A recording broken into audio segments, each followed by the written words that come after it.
Mom and Dad were really two of the most hardworking people you'll ever meet. And they were both born in the 30s, so it was shortly after the Great Depression or during the last years of that. And they'll tell you great stories about that time.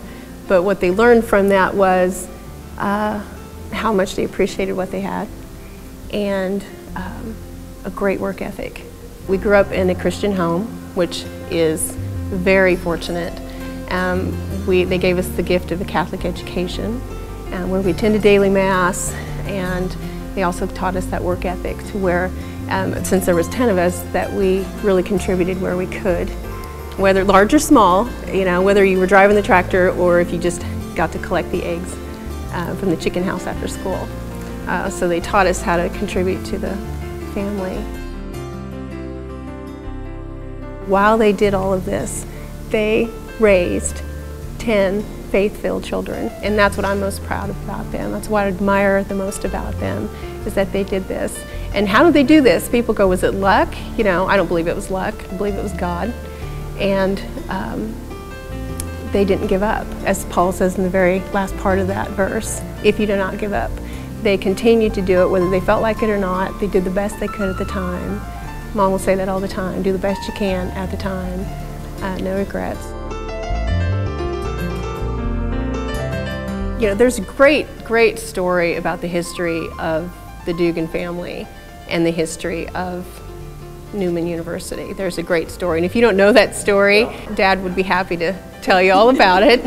There's a great quote by William Arthur Ward, who was an American educator in the early part of the century, and he said, "Giving is more than a responsibility, it is a privilege.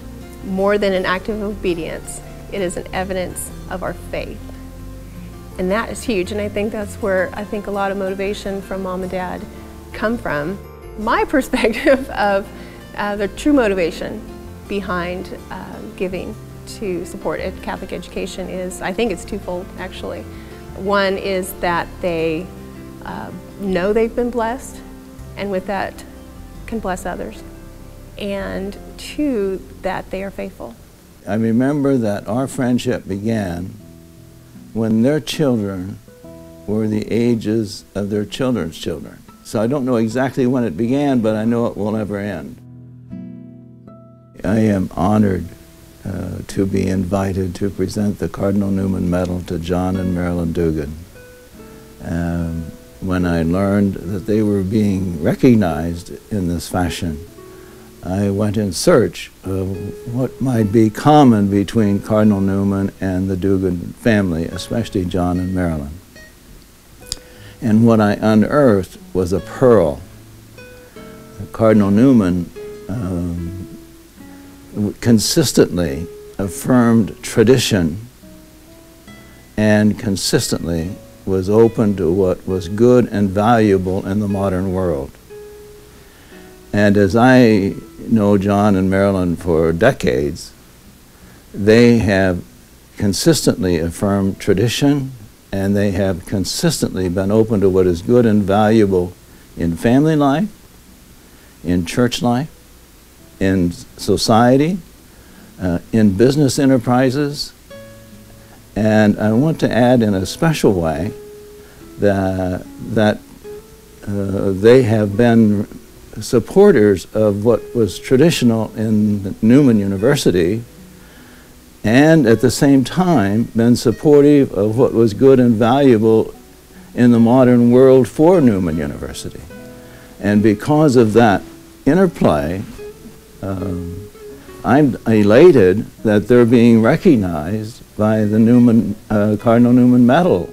There's a quote from St. Paul in the book of Galatians, chapter 6, verse 9.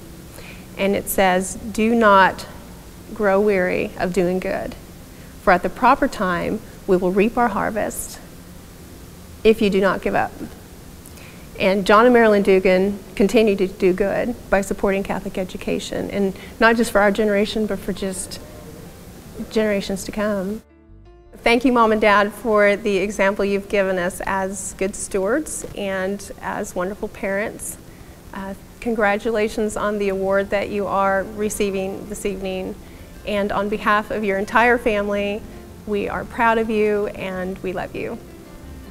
So, John and Marilyn Dugan, it gives me great pleasure to invite you to come forward to receive the Cardinal Newman Medal.